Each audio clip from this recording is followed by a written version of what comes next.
E se o maior inimigo da sua fé não fosse o pecado, mas a aparência de santidade? Muita gente cita o Sermão do Monte, mas poucos realmente o entendem. Mateus 6. Não é poesia, é cirurgia espiritual. Jesus vai direto ao ponto. Expõe o coração humano. Desmonta a religiosidade e revela quem realmente vivemos, tentando agradar Deus ou o público. Spurgeon dizia: Deus não aceita moedas de vaidade como oferta espiritual.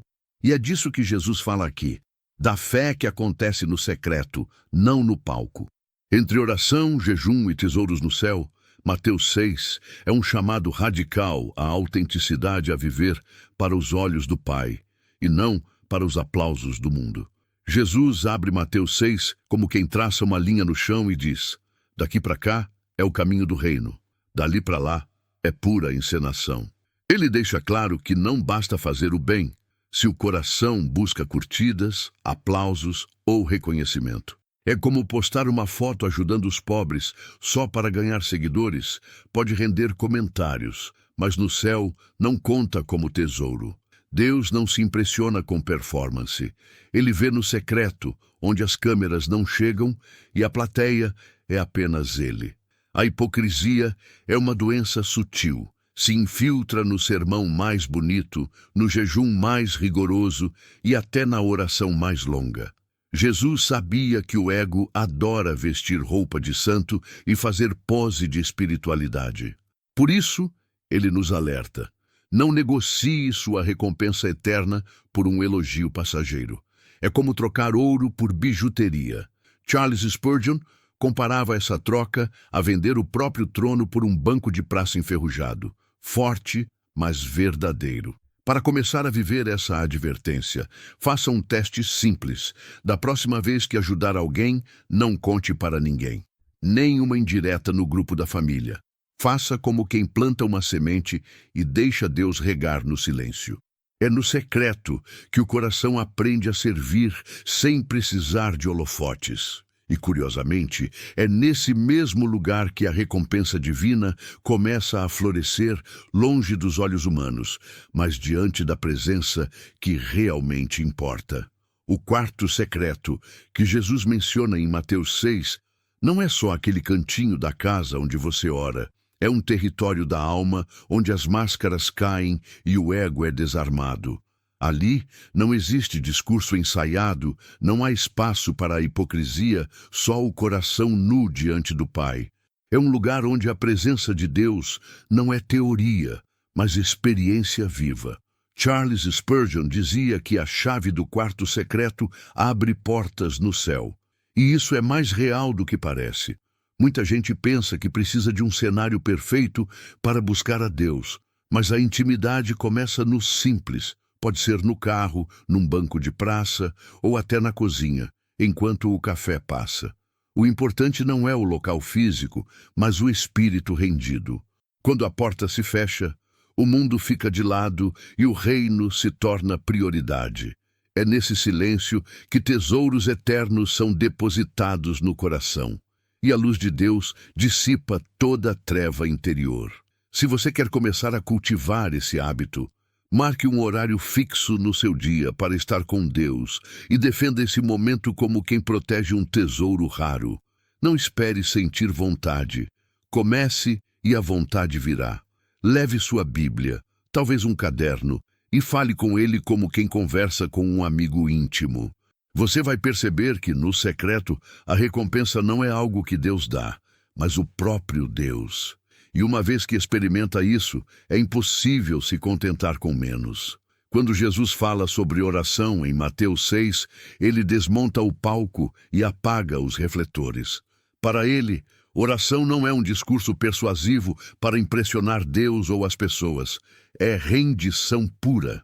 Não se trata de empilhar palavras bonitas, mas de abrir o coração como quem entrega as chaves da casa inteira, inclusive daqueles cômodos que a gente prefere manter trancados.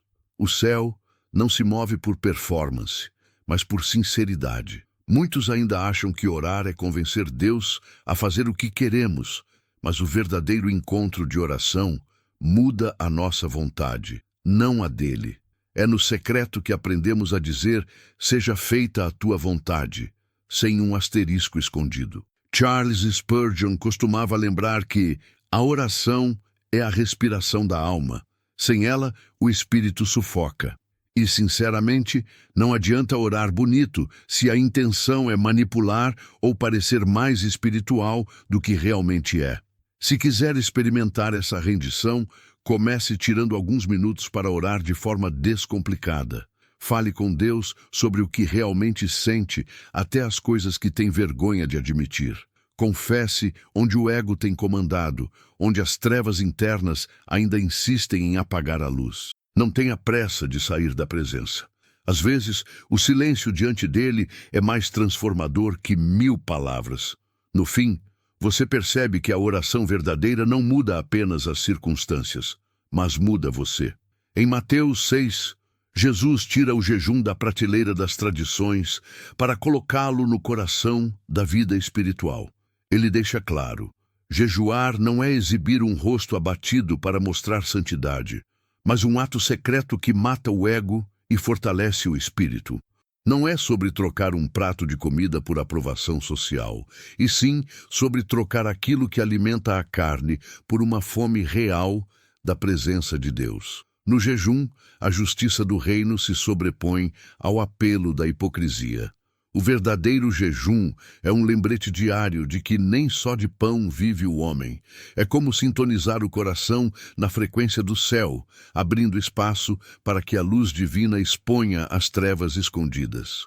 Charles Spurgeon dizia que o jejum sem oração é só dieta, e isso resume bem. Não é o ato físico que importa, mas a rendição que ele simboliza. Quando o corpo sente falta do alimento, a alma se lembra de buscar o pão que desce do céu. Se você nunca jejuou, comece de forma simples. Escolha uma refeição ou um tipo de alimento e use aquele tempo para orar, ler a palavra ou simplesmente estar no secreto com Deus. O objetivo não é provar resistência física, mas demonstrar dependência espiritual. Aos poucos, você vai perceber que o jejum não é um peso, mas um privilégio, uma forma de investir em tesouros eternos e manter o coração livre de mamon e da tirania do próprio ego. Em Mateus 6, Jesus coloca o dedo na ferida. Onde está o teu tesouro, aí estará também o teu coração. Não tem como fugir dessa verdade. O que mais valorizamos acaba governando nossas decisões, moldando nossas prioridades e até controlando nosso humor. Se o tesouro está em bens, status ou aprovação social, o coração vive prisioneiro de algo que pode sumir de um dia para o outro. Mas se está no céu, ninguém pode roubar. Nem a inflação, nem as crises, nem a inveja. O problema é que muitos dizem amar a Deus, mas na prática se ajoelham diante de ídolos modernos, dinheiro, imagem, sucesso. É como tentar andar no reino de Deus com um pé preso no sistema. Charles Spurgeon alertava que o coração é como um barco, vai para onde está o peso. Se o peso é o mundo, afunda. Se é o céu, flutua. O tesouro certo ilumina a vida, o errado nos afunda em trevas disfarçadas de luz. Quer começar a alinhar o coração ao tesouro certo?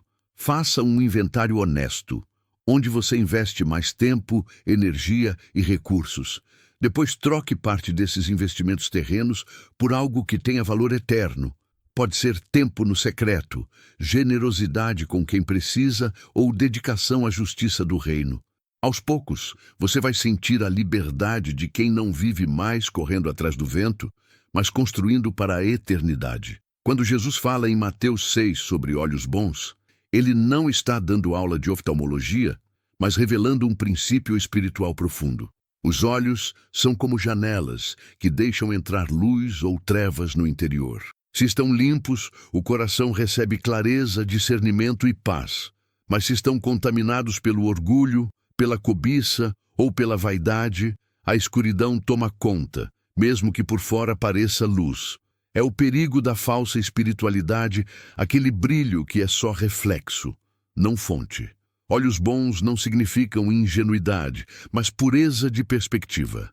É enxergar as pessoas e as situações com o filtro do reino, não com a lente embaçada do ego. Charles Spurgeon dizia que uma mente saturada da palavra enxerga com olhos lavados pela graça. Isso muda a forma como interpretamos tudo. Um insulto vira oportunidade de perdoar. Uma dificuldade, ocasião para confiar. Olhos maus, por outro lado, transformam bênçãos em motivo de inveja. Se você quer cultivar olhos bons, comece monitorando o que alimenta sua visão interior. Evite consumir conteúdos e conversas que plantam comparação, medo e orgulho. Alimente-se de coisas que tragam luz, leituras edificantes, amizades que apontam para o reino, momentos no secreto que limpam o olhar. Aos poucos, você vai perceber que enxergar com os olhos bons não é só um mandamento, é uma forma de proteger o próprio coração. Em Mateus 6, Jesus não deixa espaço para interpretações flexíveis. Ninguém pode servir a dois senhores. Mamon aqui não é só o dinheiro, mas todo o sistema que tenta disputar o trono do coração.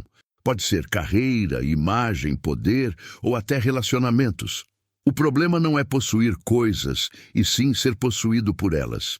E a verdade é que sempre teremos um Senhor ou Deus reina por completo, ou não reina de forma alguma.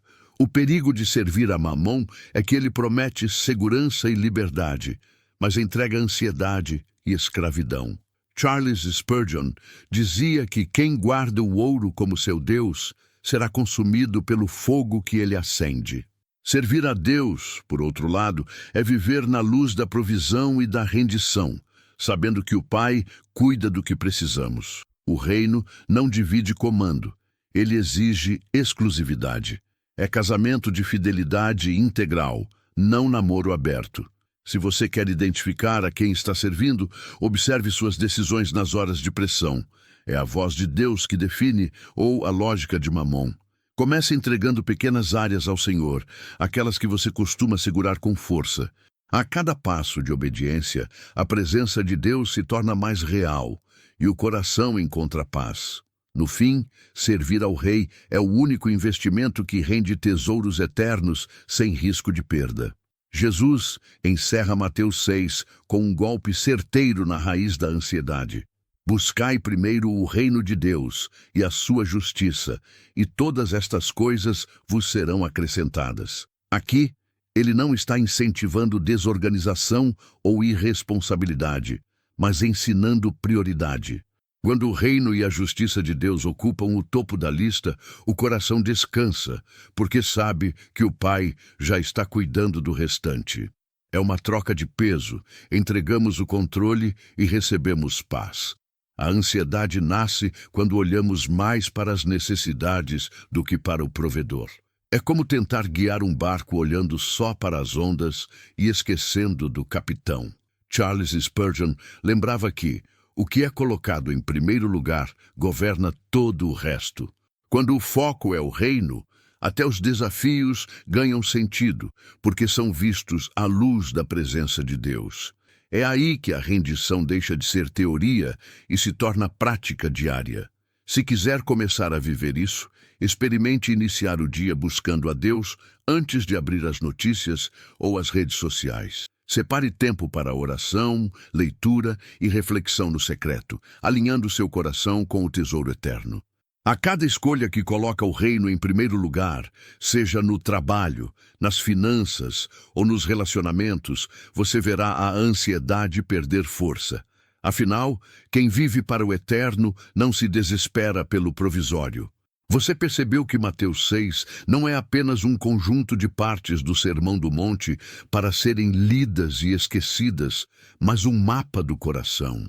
Cada palavra de Jesus neste capítulo é um convite para trocar a hipocrisia pela verdade, o ego pela rendição e os tesouros passageiros por aqueles que estão no céu. Mas tudo isso exige decisão.